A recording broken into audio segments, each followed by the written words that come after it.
The sun was setting as Amara Jones stood in the crowded airport terminal, checking her watch one more time. She'd just spent 3 days in Chicago, closing what might be the biggest deal of her career. A group of international investors had finally agreed to put their money into her newest fund, a cool $500 million that would help launch tech companies owned by people who usually got overlooked by the big money folks. She was tired. The kind of bone-deep tired that comes after you've been on for too many hours, smiling through meetings, explaining complex numbers, and handling tough questions from people who weren't sure if they should trust you with their millions. But beneath that tiredness was a warm feeling of success. She'd done it. Against the odds, she'd really done it. "Now boarding first-class passengers for Flight 372 to New York," called a voice over the speakers.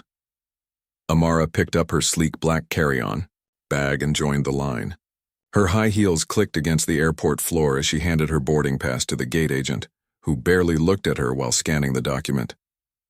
"Enjoy your flight," the agent said, already looking past her to the next person. The plane was one of those big ones with first-class seats that turned into beds. Amara found her spot, 5A window seat, and settled in. She'd paid extra for first class because she needed to sleep. Tomorrow would be another busy day with meetings starting at 8 a.m. sharp. "Can I help you?" asked a flight attendant, stopping beside her seat. The woman's smile didn't quite reach her eyes. "No, thanks, I'm all set," Amara replied, already pulling out her phone to send a quick message to her team back in New York before takeoff. "I think you might be in the wrong section," the flight attendant said, her voice a bit louder than necessary. Amara looked up, surprised. "This is 5A, right? That's what's on my boarding pass." She held up her phone showing the digital pass. The flight attendant frowned. "Let me see that." She took Amara's phone and studied it with narrowed eyes. "Amara, is that how you say it?" "It's Amara," she corrected gently, like camera but without the C. "Well, Amara," the attendant said, stressing the wrong syllable again. "Sometimes our system makes mistakes. I'm going to need to see your ID as well." Amara felt her chest tighten slightly. She'd been here before, that moment when someone decided she didn't look like she belonged. But she kept her voice calm and reached for her purse, pulling out her driver's license and her platinum card that matched the one used to buy the ticket. "Here you go," she said. The flight attendant studied them both, looked at Amara's face, then back at the ID. By now, passengers were backing up in the aisle. A businessman behind them sighed loudly. "Is there a problem?" he called out. "Some of us would like to sit down." "Just a minute, sir," the attendant said, her voice suddenly much friendlier. "We're sorting out a seating mix-up." "There's no mix-up," Amara said firmly. "This is my seat. I bought this ticket 3 weeks ago. Your system is showing you that, isn't it?" Another flight attendant approached. "What's going on, Rebecca?" The first attendant lowered her voice. "She's being difficult about her seating assignment." Amara felt her patience wearing thin. "Excuse me? I'm not being difficult. This is my assigned seat, and I've shown both my boarding pass and my ID to confirm it." "Ma'am, there's no need to raise your voice," the second attendant said. "I didn't raise my voice," Amara replied, suddenly aware that several nearby passengers were watching the interaction. Some had even pulled out their phones and were pointing them in her direction. "Look," Amara tried again. "Can you please just double-check your system? This is seat 5A. I have a confirmed first-class ticket, and I'd really like to get settled before takeoff." The flight attendants exchanged looks. Then the second one pulled out a tablet and tapped the screen a few times. "Yes, it does show you're assigned to this seat, but..." "But what?"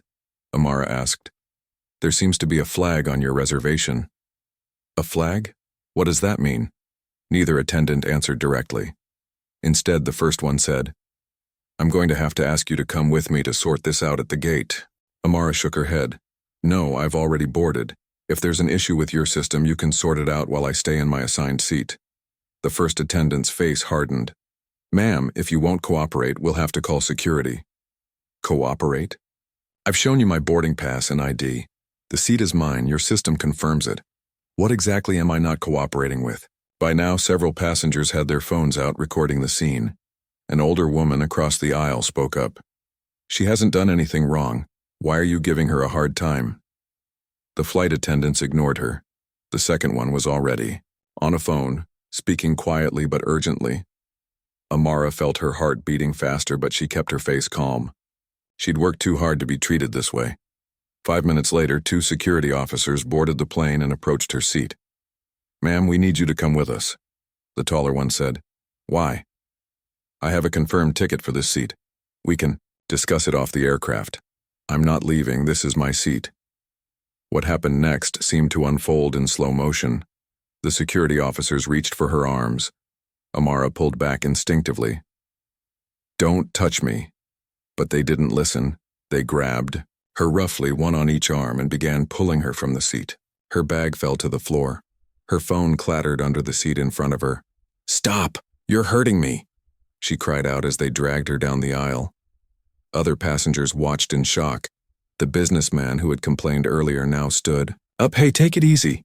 There's no need for that." But the officers kept pulling her toward the exit. Amara's jacket caught on an armrest and tore. Her shoulder wrenched painfully as they yanked her forward. By the time they reached the jet bridge, tears of pain and humiliation were streaming down her face. The officers marched her all the way back to the terminal, where they finally let go. Amara slumped against a wall, rubbing her sore wrists and trying to catch her breath. An airline supervisor approached with a clipboard. "Ma'am, you've been removed from the flight for being uncooperative and disruptive." Amara stared at him in disbelief. "That's a lie. I did nothing wrong. We have reports from our flight crew that say otherwise." What they didn't know, what none of them knew, was exactly who they had just dragged off their airplane. And by this time tomorrow, they would deeply regret it. Amara woke up in her Manhattan apartment at 5:30 a.m., her body still aching from yesterday's ordeal. The bruises on her wrists had darkened to purple, and her shoulder throbbed when she moved it. She winced as she turned on the shower, letting the hot water run over her sore muscles. As she dressed, carefully putting on a silk blouse that would cover most of the bruises, her phone buzzed with messages. The videos had spread overnight. 3 different passengers had posted footage of her being dragged off the plane.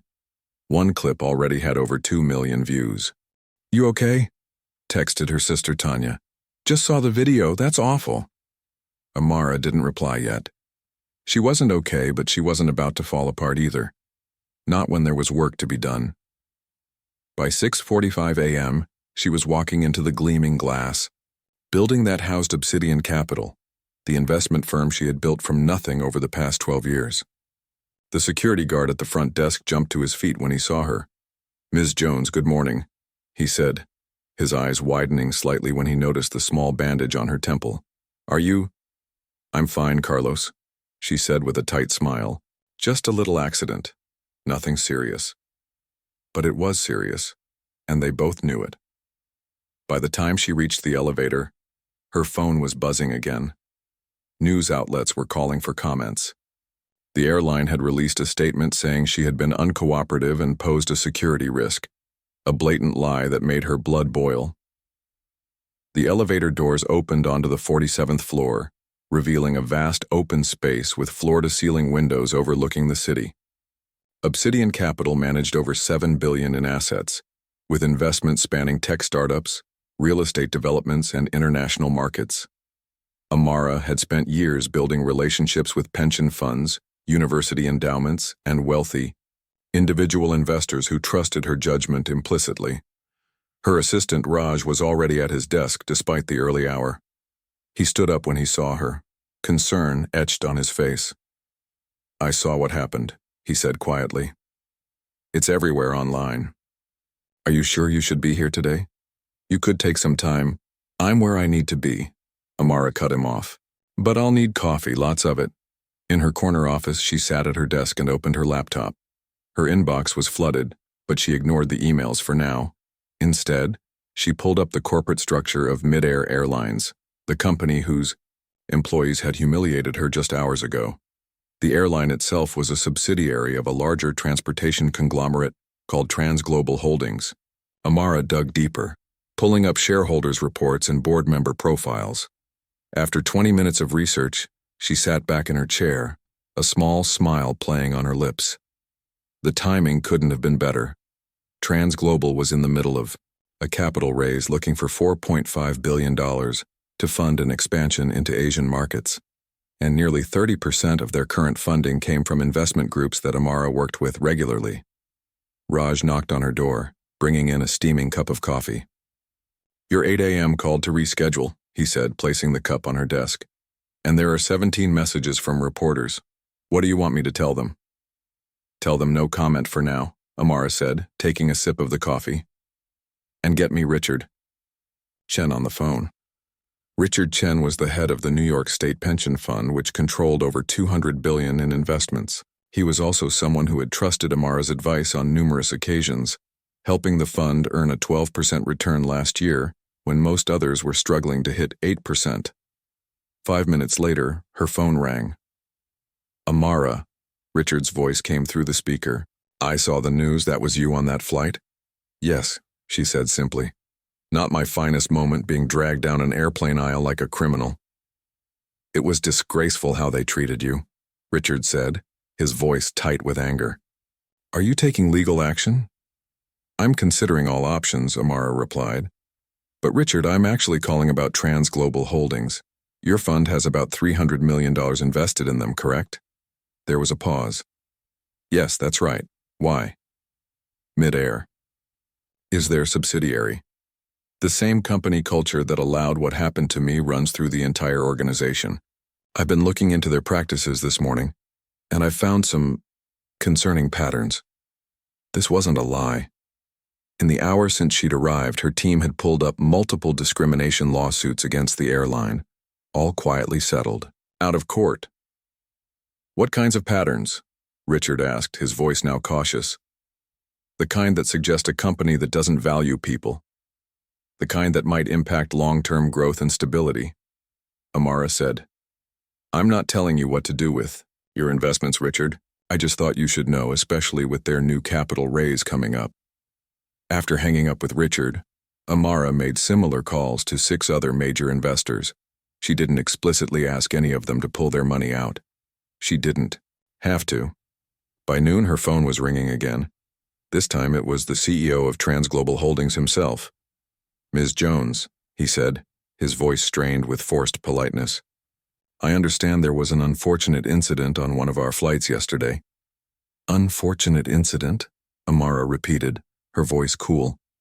"Is that what you call having security drag a paying customer off a plane for no reason? Is that what you call falsely accusing someone of being disruptive when video evidence shows otherwise?"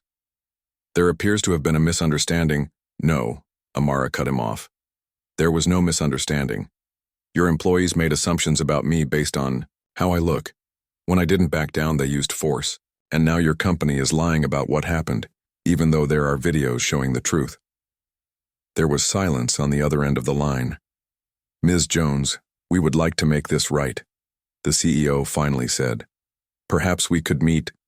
"I'm quite busy today," Amara replied. "It seems several major investment funds are reassessing their positions in transport companies. I've been getting calls all morning." That wasn't exactly a lie either. 3 funds had already called to tell her they were putting their TransGlobal investments under review. The CEO cleared his throat. "I see. Well, if you change your mind about meeting, my door is always open." Amara hung up without responding. She swiveled her chair to look out at the city skyline, thinking about the chain of events she had just set in motion. She hadn't told anyone to divest from TransGlobal. She hadn't organized a boycott or threatened a lawsuit. She had simply let people know what had happened and allowed them to make their own decisions. By 3 p.m., news alerts were popping up on her phone. TransGlobal's stock had dropped 6% in heavy trading. By 4 p.m., it was down 11%. Financial analysts were speculating about governance concerns at the company. As the closing bell rang on Wall Street, Amara's assistant knocked on her door again. "The TransGlobal CEO has called 3 more times," Raj said. "And there's a courier downstairs with a package from them. Shall I send him away?" Amara thought for a moment. "No," she said finally. "Bring it up." The package contained a formal letter of apology, signed by the CEO himself. along with a promise to immediately place the involved employees on leave pending an investigation. There was also a note about a donation the company was making to a civil rights organization. Amara set the letter aside and pulled up the latest stock report on her computer. TransGlobal shares had closed down 18% for the day. Based on the morning's figures, the company had lost around $4 billion in market value in a single trading day, all because they had picked the wrong passenger to mistreat. Amara's phone buzzed with a text from Tanya. "Heard what happened with TransGlobal stock today. Was that you?" Amara smiled slightly as she typed her reply. "I didn't do anything. I just made some phone calls." The next morning, Amara's face was on every news channel and financial website. The story had transformed overnight from a viral video of airline mistreatment to something much bigger. Headlines screamed, "Power move, how one woman's treatment led to 4B market wipeout," and "Airline's nightmare, the passenger they never should have messed with." Amara watched the coverage from her living room, sipping her morning tea. Her phone hadn't stopped buzzing since dawn. Friends, colleagues, and even people she hadn't spoken to in years were reaching out. Some to check if she was okay, others simply wanting to congratulate her on what they saw as revenge well served. But Amara wasn't celebrating. This wasn't about revenge for her. It was about accountability.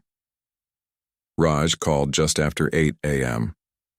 "You might want to turn on CNBC. They're doing a whole segment on you and TransGlobal."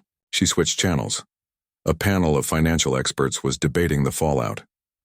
"This is unprecedented," a gray-haired analyst was saying. "We've seen consumer boycotts impact companies before, but nothing like this. One person making a few phone calls and triggering a multi-billion-dollar drop. But she didn't actually tell anyone to divest," another panelist pointed out. "From what our sources say, she simply informed key investors about what happened and her concerns about the company culture. That's the brilliance of it," the first analyst replied. "She didn't have to explicitly ask. These fund managers made their own decisions based on risk assessment.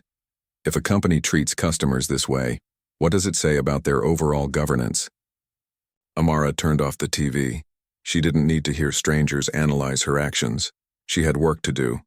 At the office, her team had gathered in the conference room, applauding when she walked in. She smiled but quickly held up her hand to quiet them. "Thanks. But let's focus on our actual work today," she said. "The Dixon portfolio review still needs to happen, and we have the new Sustainable Energy Fund to launch next week." Her head of research, Priya, stayed behind after the others filed out. "TransGlobal's CEO has been trying to reach you through every channel possible," Priya said. "He even called my cousin who works at Morgan Stanley, thinking that might get to you." Amara raised an eyebrow. "Desperate. Very. And that's not all. 3 different news shows want you as a guest. The Business Journal wants to put you on their cover, and some Hollywood producer called about life rights for a movie." Amara shook her head. "No to all of it. I'm not doing interviews, and I'm definitely not selling my life story." "What about TransGlobal?" Priya asked. "Are you going to talk to them?" Amara considered this. "Not yet. Let them sweat a little longer." By lunchtime, 2 more major pension funds had announced they were pausing their investments in TransGlobal's capital raise. The company's stock, which had started to recover slightly in the morning, took another dive. At 2 p.m., TransGlobal released a new statement. This one was different from yesterday's defensive response. It acknowledged that the incident was inexcusable and announced the immediate termination of the employees involved. The airline also promised a full review of its training procedures and customer service policies. Most notably, the statement included a personal apology to Amara from the CEO. "We failed Ms. Jones in the most fundamental way, and for that, I am deeply sorry. There is no excuse for how she was treated. We are committed to making meaningful changes to ensure nothing like this happens again." Raj forwarded the press release to Amara with a simple message. "They're in full panic mode now." Amara read it twice. The apology seemed sincere, but words were easy. Action was what mattered. Her phone rang. Richard Chen again. "Have you seen their new statement?" he asked without preamble. "Just reading it now," Amara replied. "Think it's genuine?" Words are cheap, Richard. Let's see what they actually do. Fair enough. But here's what I'm calling about. They've reached out to us, directly. They want to schedule a meeting with major investors to discuss governance changes. They specifically asked if you would attend. Amara hadn't expected that. Me? Why? They say they want your input on how to fix their culture issues. Between you and me, I think they're terrified you'll make more phone calls. That made Amara smile. And what did you tell them? That I'd ask you. The meeting's set for tomorrow at 11. Will you come? She thought for a moment. Yes, but not as someone who was wronged. I'll come as an investor advocate. By the end of the trading day, financial news sites were reporting that TransGlobal's capital raise was in serious jeopardy. One investment bank had already pulled out as an underwriter, citing reputational concerns. That evening, as Amara was getting ready to leave the office, a delivery arrived, a large envelope from TransGlobal's legal department. Inside was a settlement offer, $2 million in exchange for a non-disclosure agreement and a release of all claims against the airline. Amara laughed out loud. They still didn't get it. This wasn't about money for her. She could write a $2 million check without blinking. This was about something more important. She left the settlement offer on her desk and went home. The next morning, Amara dressed with particular care, a tailored navy suit, simple gold earrings, and comfortable but expensive heels. Today wasn't about intimidation. It was about being taken seriously. The meeting was held at the offices of Goldman Sachs, neutral territory for all involved. When Amara walked into the conference room, she immediately spotted TransGlobal's CEO, looking considerably more stressed than he had in his official photos. Around the table sat representatives from 7 major investment funds, collectively controlling over $1.5 trillion in assets. The CEO stood when she entered, extending his hand. Ms. Jones, thank you for coming. I want to personally apologize for... Let's save the apologies, Amara said, shaking his hand briefly. I'm here to talk about solutions. The meeting began with the CEO outlining changes the company planned to make: new training programs, revised escalation procedures, a passenger bill of rights. When he finished, the room was quiet for a moment. Then Amara spoke. Those are good first steps, she said, but they only address symptoms, not the cause. Your company has a culture problem. In just 24 hours, my team found 11 discrimination complaints settled out of court in the past 3 years. Your frontline staff clearly feel empowered to make assumptions about who belongs in first class and who doesn't. That comes from the top. The CEO shifted uncomfortably. We don't condone that behavior. But you've allowed it, Amara cut in. And now you're paying the price, not just in stock value, but in trust. These investors trust you with their money and, by extension, with their reputations. Right now, that trust is broken. She let that sink in before continuing. If you want to fix this, truly fix it, you need outside perspective. I propose you create an ethics and customer experience advisory board with real power to recommend changes. And it should include people who've experienced discrimination, not just corporate insiders. There was a murmur of approval around the table. That's an interesting idea, the CEO said carefully. Richard Chen spoke up. I think it's an excellent idea, and I'd suggest that Ms. Jones should be on that board. Several other investors nodded in agreement. Amara raised her eyebrows, surprised. This wasn't what she'd come for. But as she looked around the table, she saw genuine interest in her suggestion. Maybe this was how real change could happen. From the inside. I'll consider it, she said finally. But only if the board has real authority, not just for show. And only if you commit to transparency about discrimination complaints going forward. By the end of the meeting, TransGlobal had agreed to all her conditions. As people gathered their things to leave, one of the investment managers leaned over to Amara.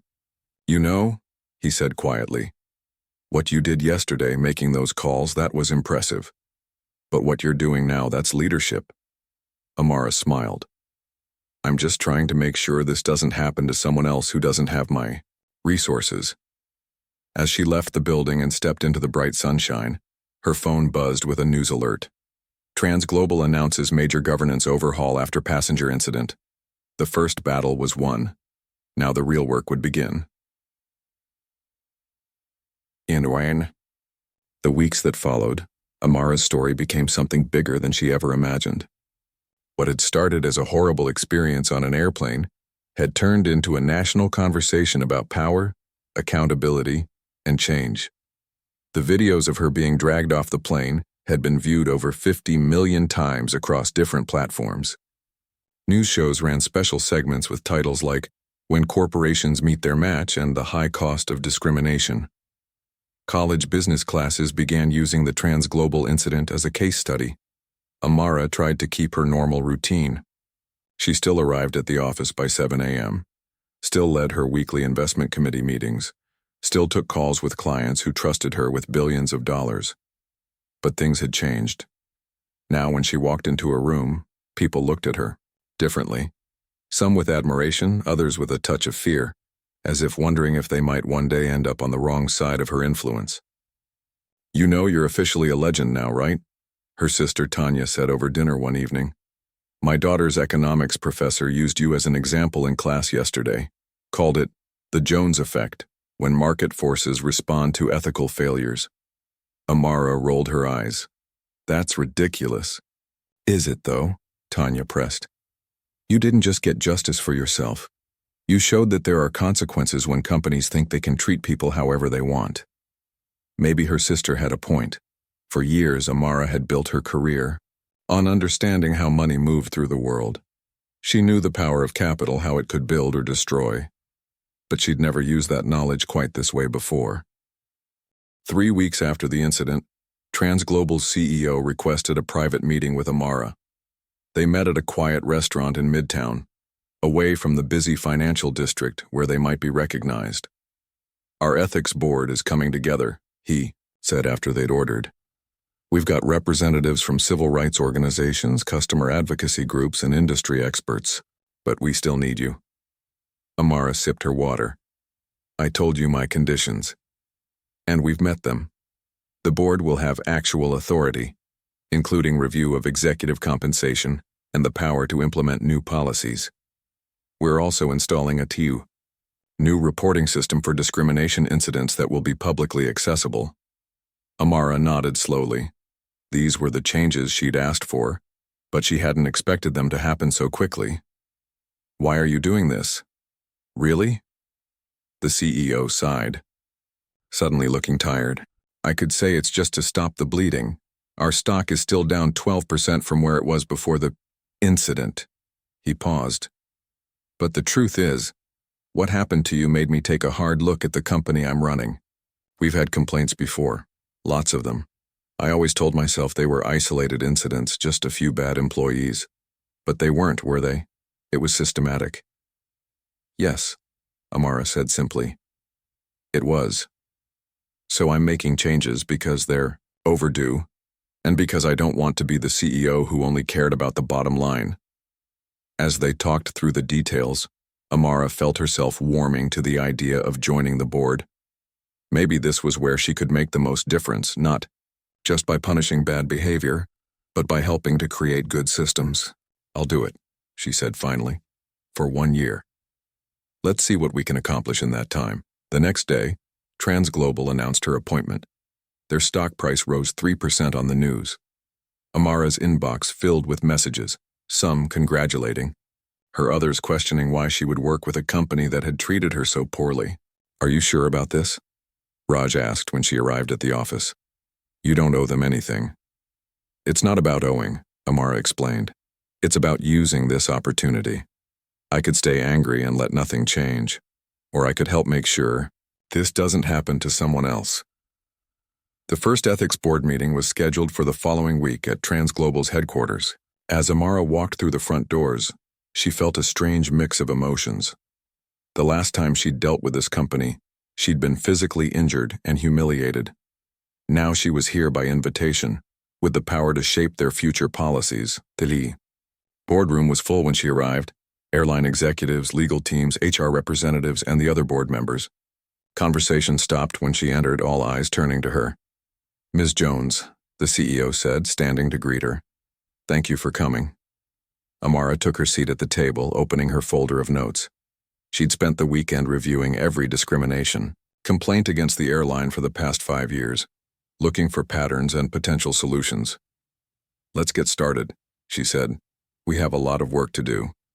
Over the next 6 hours, they began the process of rebuilding TransGlobal's approach to customer treatment from the ground up. Amara suggested an overhaul of the training system, with specific modules on unconscious bias and de-escalation techniques. Another board member, a former flight attendant, proposed changes to how staff handled seating disputes. A civil rights attorney outlined a better system for customers to report problems and receive real responses. By the end of the day, they had the framework for a complete transformation. Not just surface-level changes designed for public relations, but substantial reforms that could actually make a difference. As the meeting wrapped up, a woman Amara didn't recognize approached her. She was wearing the uniform of a mid-air flight attendant. Ms. Jones? I just wanted to say thank you, the woman said quietly. I've worked for this airline for 14 years and I've seen things that made me uncomfortable. Passengers being treated differently based on how they looked or talked. I never felt like I could speak up before. And now? Amara asked. Now I feel like someone might actually listen. The woman smiled. You've changed things around here, not just for passengers but for us workers too. That night, Amara sat in her living room thinking about how quickly life could change. One moment she'd been a passenger being mistreated on a flight. The next, she was helping reshape a corporation's entire culture. Her phone pinged with a news alert. TransGlobal announces comprehensive ethics overhaul, led by former discrimination victim. Former discrimination victim. Was that how people saw her now? Is that how she saw herself? No, Amara decided. That wasn't who she was. She wasn't a victim. She was an agent of change. Someone who had taken a painful experience and transformed it into an opportunity to make things better for others. The following week, Amara was invited to speak at a business conference about corporate accountability. Standing at the podium, looking out at hundreds of executives, she took a deep breath. Power responds to power, she began. When I was dragged off that airplane, I had one advantage many others don't. The ability to make people in positions of influence listen. But the real victory won't be what happened to one company's stock price. The real victory will be when every passenger, every customer, every human being is treated with dignity, regardless of whether they manage billions or live paycheck to paycheck. The audience applauded politely, but Amara could see that some of them were shifting uncomfortably in their seats. Good. Discomfort often preceded change. Let me be clear, she continued. What happened to me happens to people every day in airports, in stores, in banks, in office buildings. The difference is, most of those people can't make a few phone calls and watch a company lose billions in value. Most of those people have to swallow their humiliation and move on. She paused, looking directly at the audience. As business leaders, you have a choice. You can wait until someone with power holds you accountable, or you can build companies where accountability is part of the foundation, where treating people with dignity isn't just good PR, it's how you do business. The video of her speech went viral that night, sparking another round of news coverage. But Amara wasn't focused on that. She was already thinking about the next board meeting, the next policy change, the next step forward. Because she knew that real change didn't happen in viral moments or news cycles. It happened in the quiet, consistent work of reshaping systems that had been broken for too long. 6 months after that fateful flight, Amara stood in the sunshine outside TransGlobal's headquarters, surrounded by cameras and reporters. She was there for the unveiling of the company's new passenger rights initiative, a comprehensive program that had grown from the seeds planted in those first ethics board meetings. Ms. Jones, do you feel vindicated? A reporter called out. Amara shook her head. This isn't about vindication, it's about progress. And there had been real progress. In the months since she'd joined the ethics board, TransGlobal had completely overhauled its training program. Every employee, from baggage handlers to the CEO himself, now went through a rigorous course on respectful customer interaction. The airline had implemented a transparent complaint system that tracked issues and resolutions publicly. Most importantly, they'd changed their corporate culture from the inside out. The CEO stepped up to the microphone. 6 months ago, our company made headlines for all the wrong reasons. Today, I hope we're making headlines for the right ones. He turned to Amara. We wouldn't be here without Ms. Jones, not just because of what happened to her, but because of what she chose to do afterward. She could have simply walked away with a settlement check. Instead, she rolled up her sleeves and helped us become better. Amara wasn't entirely comfortable with the praise. She hadn't done this for recognition. But as she looked around at the gathered crowd, she spotted familiar faces among the airline staff. People who had been skeptical at first, but who had gradually become allies in the push for change. After the press conference, Amara slipped away from the crowd and walked to a nearby coffee shop. Her phone buzzed with a text from Raj. Stock hit a new high today, up 22% from pre-incident levels. That was the irony of it all. The company that had once lost billions because of how they treated her was now worth more than ever because of the changes they'd made. It turned out that treating people with dignity wasn't just the right thing to do, it was good business. As she sipped her coffee, a young woman approached her table. "Excuse me, are you Amara Jones?" she asked hesitantly. Amara nodded, expecting another reporter or maybe a fan of her recent TED Talk on corporate accountability. "I just wanted to say thank you," the woman said.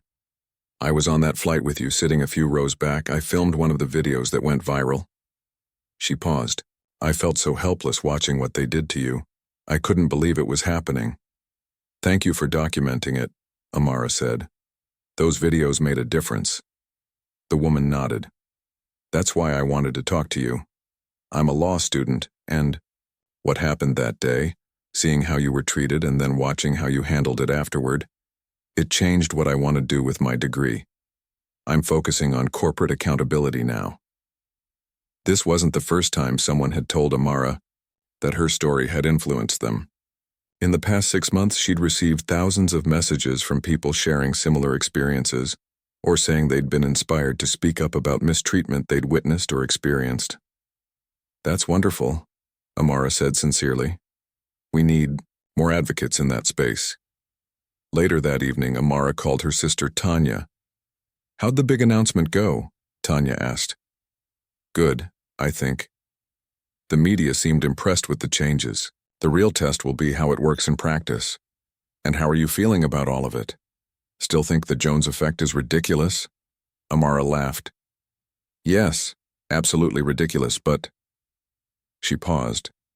"I met someone today who said watching what happened to me changed her career path. That's humbling." "It should be," Tanya said. "You took something terrible and turned it into something meaningful, not just for yourself, but for a lot of other people too." After they hung up, Amara walked to her home office and opened her laptop. Her inbox was full, as usual, but one message caught her eye: an invitation to speak at a corporate leadership summit in Singapore. The topic: Transforming Crisis into Opportunity, the Business Case for Ethical Leadership. A year ago, she would have declined. Her focus had been solely on managing investments, not becoming a public speaker on corporate ethics, but her perspective had shifted. She'd seen firsthand how money and influence could be tools for systemic change when applied with purpose. She clicked accept on the invitation. The next morning, Amara arrived at her office earlier than usual. She had a board meeting at TransGlobal at noon. But first, she wanted to finish reviewing a proposal for a new investment fund she was creating, one that would specifically target companies with strong ethical practices and diverse leadership. Raj knocked on her door. "Your 9 a.m. is here." Amara looked up, confused. "I don't have a 9 a.m. "You do now," he said with a small smile. "There's a group of HR executives from various airlines here to meet with you. They want your input on developing industry-wide standards for customer treatment and employee training." Amara raised her eyebrows. "Airlines are working together on this?" Apparently, nobody wants to be the next transglobal, Raj said. They're calling it preventative medicine. As she walked into the conference room to meet the executives, Amara felt a sense of satisfaction. This was exactly the kind of ripple effect she'd hoped for, changes that extended beyond one company to influence entire industries. "Good morning," she said to the gathered executives. "I understand you want to talk about setting new standards." For the next 2 hours, they discussed the challenges and opportunities in creating consistent, respectful customer service across different airlines. Amara shared what she'd learned from her work with Transglobal, emphasizing the importance of not just training staff but empowering them to make good decisions in the moment. "The flight attendant who first confronted me about my seat didn't feel she had the authority to simply check the system and acknowledge I was in the right place," Amara explained. "She felt she needed to assert control, even when she was wrong. That's a system problem, not just an individual one." The executives nodded, taking notes. One of them, an older man with gray hair, spoke up. "We've been doing things the same way for decades. Change isn't easy." "No," Amara agreed. "But it's necessary, and sometimes it takes a crisis to make us see that." After the meeting, as she was preparing to head to Transglobal for her board meeting, Amara received a call from a number she didn't recognize. "Ms. Jones?" a woman's voice said when she answered. "This is Congresswoman Davis. I'm chairing a committee on consumer protection in the transportation industry, and we're drafting new legislation that would establish federal standards for how airlines handle passenger disputes. We'd like to invite you to testify at our hearing next month." And just like that, the circle widened again. From one terrible flight to one company's transformation, to an entire industry reviewing its practices, and now to potential legislation that could protect millions of travelers. That evening, as Amara walked home through the busy city streets, she thought about the strange journey of the past 6 months. She hadn't planned any of this. She'd simply been a woman trying to get home on a flight she'd paid for, sitting in a seat that was rightfully hers. But life rarely followed a straight path. Sometimes the worst moments led to unexpected opportunities, chances to make a difference that you never would have had otherwise. Her phone buzzed with a news alert.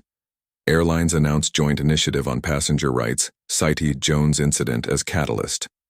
Amara smiled to herself. Maybe her sister was right.